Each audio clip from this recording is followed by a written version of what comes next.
জুবিনৰ বাবে মোৰ অন্তৰখন কান্দি থাকে। জুবিনৰ মৃত্যুৰ পিছত কেৱল তেওঁৰ কথাই মনত পৰি থাকে। জুবিন মৰাৰ পিছে ওর কথাই খালি মনে পড়ে থাকে। ঘৰত মোৰ মামাৰ মৃত্যু হৈছে, কিন্তু মামাৰ কথাও মনত নপৰে, কেৱল জুবিনৰ কথাহে মনত পৰি থাকে। পরে আমার মামা মরছে, মামার কথাও নাকি মনত না পড়ে, মুন্দা খালি জুবিনের কথাই মনত পড়ে। জুবিনৰ মৃত্যুৰ পাছত কি যে হ'ল নিজেও নাজানো। জুবিন মরার পিছে না কেনাকে যে হইছি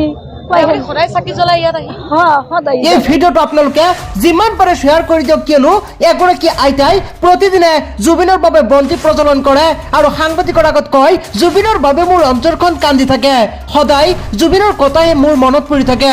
মোৰ ঘৰত মোৰ মামাৰ মৃত্যু হৈছে, কিন্তু মামাৰ কথা মনত নপৰে, আনহাতে জুবিনৰ কথাকে সদায় মনত পৰি থাকে।